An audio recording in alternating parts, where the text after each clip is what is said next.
Washed up media all motherfucking day, as usual. Today, Summer Slaughter Tour in New York City. We got Mark from Periphery. This one's gonna be a lot of fun. Mark? How's it going, guys? My first question to everybody I ever talk to is, how's life for you right now? Where are you at? I'm tired. So this is like week 3 of tour. We just played Philadelphia 2 days ago. We had 2 days at home, so thankfully we had some R&R time. But yeah, it's been long days. You know, Summer Slaughter has a history of being 9, 10, 11 bands on the tour, so it's like these days are long. We're loading in very early. The sort of party / circus goes all day, and then we drive to the next city, and these are usually long drives, you know? So it's great, man. It's great. This tour is awesome. Yeah. How can you not have fun on a tour like this, man?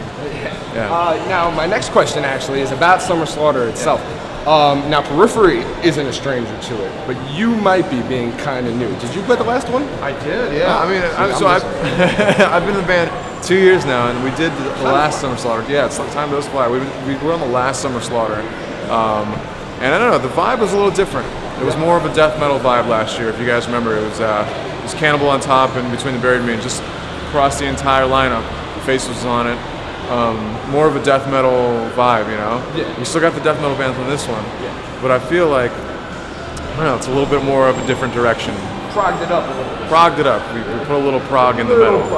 Yeah, a little bit of prog. But you know, it's funny because a lot of the like sort of the headlining bands were all sort of friends before this tour started, so it's kind of like a boys' club. It's like a summer camp sort of vibe going around. You know, we all sort of fuck with each other on a frequent basis. Yeah. Now the Sumerian family is kind of really deep this tour. Yeah. So how's it? You said friends. How is it to be around friends versus like meeting new people? I guess it's good and bad. I guess you know you said it yourself. I mean, like it's good because you're always comfortable with your friends, right? Like we knew the Animals guys, so of course we're inclined to hang out with them all the time. But sometimes I'm just like, maybe I should try meeting new people. But you know, we have, fortunately. So it's like all these bands are awesome. We're really getting along with them. All the other bands that I didn't even know, like the Aeon dudes, are freaking sweet. And the Ocean, they're all great. So everybody's getting along, except for the Animals guys. That being said, I don't like the Animals guys at all. Real assholes, particularly Tosin, Javier, and Matt. All 3 of them are actually assholes. Now, being that you know you had a full say in Periphery 2 this time, you using old Haunted Shores songs, you know, like Scarlet, very popularized. Music video is hilarious. Not that anyone, I think, on the outside of you guys really understands it. You could sit there and just watch and go, yes, that's hysterical. How is it to go, all right, now this is Periphery versus being on your lonesome for the most part, you know? Yeah, it was weird to see that turn into a Periphery song, because we were sort of taking, when we were arranging material for the second album, we were like, what of the old Haunted Shores? So for you guys who don't know, Haunted Shores is a project that me and Misha had for years together before I joined Periphery. We wanted to take a song or two out of that catalog and sort of peripherize it, so to speak, and we chose that one. Even though it's probably the least Periphery of that batch, is sort of like, let's make it our own. Spencer could kill it on this song. He can write some really awesome vocals for it, so it was cool to see that song become a totally different beast. I never thought it would become, I guess, a single, you know, off the album, and the video was just, let's not even talk about the video. The video was pretty silly. If you have not seen the video, what are you waiting for? It's hilarious. Actually really funny. If you like hot dogs, at least. Oh man, if you like hot dogs, ketchup or mustard. Pick sides. Yeah. Actually, don't watch it because you will never like those condiments again if you watch the video. At least I don't. I can't even eat mustard or ketchup anymore. I can't, seriously. Now, speaking of Haunted Shores, let's bring that stuff up. You took some stuff from the Haunted Shores catalog. You brought it to Periphery. Is there plans to revisit or rewrite, to go back, to really market your name as the head of Haunted Shores? I would love to keep doing the Haunted Shores stuff. Me and Misha have had talks recently about doing another Haunted Shores EP or album before the end of the year. Not saying it'll be out before the end of the year, but it's always been in the back of my head. I know Misha's had a very strong feeling to do it too, so we're definitely going to do it again. It's just a matter of when, and yeah, that's all I'll say for now, but there will definitely be some more Haunted Shores stuff. I want to turn into a black metal band. I think that would be cool. To have really blast beats and stuff. Oh yeah. Cults, you know. Now, with that, being that you're writing, you know, the Haunted Shores kind of fit right into the Periphery family. It was like that bit of the puzzle. You worked with Chris Barretto, as Periphery's worked with Chris Barretto. Do you plan on making it more instrumental? You want to bring some vocalists back, you know, differ it up between, you know, having Spencer now as your front man for Periphery to Haunted Shores. What do you think about that? I love having Spencer singing over all of our songs, but I think it would be, I think Spencer would agree. I think it maybe be a little bit incestuous feeling if we had Spencer doing the Haunted Shores. You know what I mean? Like people would, you know, the material would be different, the vibe would be different, but people would be barking online. You know, maybe you guys would be barking online, and be like, oh, well, where does the line start? Where does it end? I think we probably want to keep it instrumental. So you heard it here first. Probably gonna be all instrumental if we did another Haunted Shores album. Instrumentals become so popular now. I always bitch, like, you know, people who dislike vocals in our music, always like, why don't we get an instrumental version of Periphery too? Let's get a Periphery, you know, instrumental album. So this will be one to satiate those people, I guess. It's not Periphery, but you know, it's some degree in that direction, you know. Now, as far as newer Periphery, being that Periphery 2 is out, it's successful, everybody's loving the album from start to finish. Where's the next Periphery going? Where do you think you're finding first yourself in the actual mesh of the newer Periphery, being that you've been part of the band for such a long time now, to the actual new Periphery as a whole? Well, the writing culture has changed tremendously since the first record. You know, I mean, the first record was mostly Misha's creative baby, but now it's a 6 moving piece sort of democracy creatively. So we have a lot of changes going on right now, and Periphery 2 is the first step in that direction.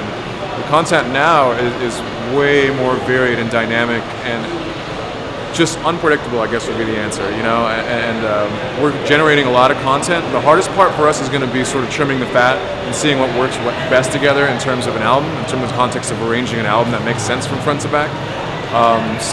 You know, we'll see. It's going to be a little different. And plus, it's going to be a concept record, so that gives us more of a leash to do whatever the fuck we want. now, the word Juggernaut is in everybody's mouth. Yeah. You know, as soon as Misha mentioned it, put it in Periphery, put it in your mouth. That should be the tagline, put it in your mouth. now that Juggernaut's in everybody's mouth, you know, like, is it, being that concept records are what they are, concept, you really have to keep a consistent idea. Is it, the fact that the word Juggernaut has become so popularized, is it kind of shaking you guys as far as keeping it strict to that concept? Do you rewrite some of it in that sense? Or do you consistently have that streamlined idea? I think we've had the idea in our heads for a long time, and I think more lyrically it's going to be relevant. So the theme Juggernaut is something that Spencer's been working on for a while, and I can't spoil too much of anything right now. But it's going to be more of a lyrical thing. There will be musical themes that are referenced on occasion, as in there are most concept albums, but we wanted to sort of take a different approach for this record and have the lyrics lead the music. Historically in this band, we've always sort of had the music first written, and then the lyrics would sort of go over it. Spencer would do a great job at that, but we wanted to sort of see if we could have it be the other way around, sort of have Spencer outline the story, and then we'll sort of write music that we feel suits Spencer's narrative. So it would be a cool experiment, and if people like it, then cool. If they hate it, then we can just be like, well, sorry, it was an experiment. Let's go write Periphery 3 or 4 or whatever. You know? We want more. We want more. Now, it's always talked about 3 guitar players. Now, you guys do it really well. Some guys do it really bad, and like Periphery has constantly. It's one of those bands where you feel like you need 3 guitar players after a while. If you hear it, you go, okay, it makes sense. Everybody has their parts. Do you guys ever fuss about certain things, butt heads, any sort of, you know, nature? Someone writes something you don't like, you know, something along that. Oh yeah, and I think that in itself, what you just mentioned, is part of the beauty in it too. I mean, it's a struggle, and there are issues that we have, but at the end of the day, like me, Misha, and Jake, we're the kind of people that, although we feel very strong about our ideas, we also don't get too attached to them. So if we write something that we're really behind, we don't get, I'll say, butthurt over someone's feelings against an idea. So I think we work together very well in that respect. But yes, there's constant push and pull on a daily basis with us. But that's part of why our output is what it is, because we sort of act as sort of these QC roles, you know, these quality control roles in each other's creative output. So it's a struggle, but it's ultimately for the better end result. Now, your newest addition is the infamous Nollie, who has his own little internet credibility as it is. He's a hell of a guitar player, that guy. Does he contribute a lot to guitar stuff also? He hasn't yet. Actually, no. He played guitars on Periphery too. Yeah. I mean, it makes it kind of hard. He's lived in England for the time since he's been in the band, so it's hard for us to sit down and jam with him. But every time we have him over to record, he does end up contributing something. I mean, I'm sure when the recording process formally starts for Periphery 3, for Juggernaut, I'm sorry, we'll have him doing some guitar stuff too, because like you said, he's too disgusting a guitar player to not feature in some way, you know? Yeah. He has his hands in all pots. I mean, he's a producer, he's an engineer, he's a bass player, he's a guitar player, he's just a jack of all trades, or a jack off all trades, as I like to call him. Now, being that Nollie is in the band, being that you guys have like this solidified, it seems like, you know, for those of you that dug deep into the real underground up and coming of Periphery, it seems like it's like supergroup form right now. People have always mentioned your name before you were in the band is, oh, let's get Mark in Periphery, that would sound awesome. Do you see you guys being really solid, continuing this lineup for a very long time? You know? Yeah, totally. From a standpoint of just having all the skills we need in place, right? Like everybody has their role. We have a very specific role, but we deviate from those roles. I think we have that down. And from a personality standpoint as well, it's great. And I think there's been this false perception in the past that Periphery has been a revolving door of band members, but I want to dispel that here and now, because that's right. Because a lot of the members that sort of came and gone from Periphery came and gone before that first album was put out. Ever since that album came out, we've had 2 members leave. And so that is not really much compared to, I think, what we're known as online, or to a lot of people who sort of think that we're revolving door band members. We've done a lot since that first album, you know? We've done a lot in the past year or 2. So yeah, I think what we have now is a very, very solid thing. I don't think we're going to be able to do any better for ourselves, you know? Excellent news. Here, right? On that note, I'm quitting the band. See you guys later. Last one, gotta pick your brain. Just because I'm a guitar player myself, so many people that worship your band have some sort of, you know, musical taste. You're very musician-oriented bands.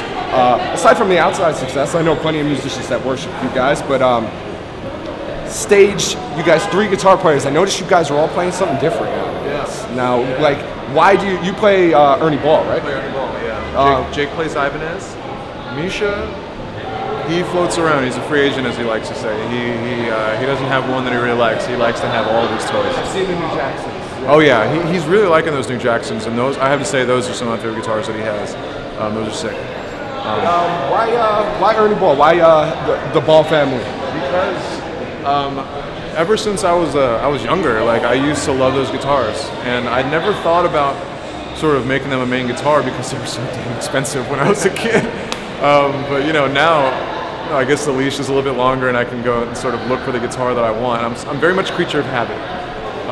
Sort of what Misha does, he likes to try these different guitars. I'm not such a big fan of that because I like to find something I like playing and stick to it. Because if I'm not comfortable, if I don't feel stable with an instrument on stage, or in the studio, or at home, I have to focus a part of my brain on that I could use for something else. At least that's how I am. I know that may be weird, but those are just my favorite guitars. They just feel completely natural in my hands. You know, those guitars play like they were built for my hands. That's all I can say. With my messed up style, those guitars are good for me. Awesome. Now, it's strictly XFX2, right? You guys are doing XFX Ultra live, XFX 2 in the studio. Okay. Yeah. Now, why the difference? Because years ago when we implemented the XFX Ultra into our live rig, we spent months and months dialing in those tones that we use live, and so in a 40-minute set, I would say each of us were cycling through 25 guitar tones for each of us. So that times 3, you know, I'm no mathematician, 75, whatever, tones. So we spent months dialing those in, and we're still tweaking those tones to this day. We're always dialing in our tones, tweaking our tones at sound check every day. So for us to uproot all of that and swap them out for the Ultra, well, for the 2. The 2 is the better unit. You know, I will say that it's better hands down every way than the Ultra. But for us to sort of uproot all of the tones we spent all this time building, it would be a very painstaking and time-consuming process for us to go and do that. It would take a lot of time, and that's something that I don't think we've had the time to do between touring and rehearsal and writing and studio stuff. I mean, you know, we'll do it eventually, but we're pretty comfortable where we're at now. We feel really good about our live sound. That pretty much wraps it up. If you don't have Periphery 2, you're doing something wrong, and this time it's personal. Definitely stay tuned for all the new stuff. Check them out. A lot of Sumerian bands are really good, but this one's for the Periphery fans. Stay tuned. We've heard Juggernaut speaking from the devil's tongue himself. So, Washed Up Media all fucking day. You can check us out, Facebook, YouTube, Washed Up Media. Google us, pretty easy. And Google Periphery if you've been living under a rock. Fair and simple. Mark, thanks for everything.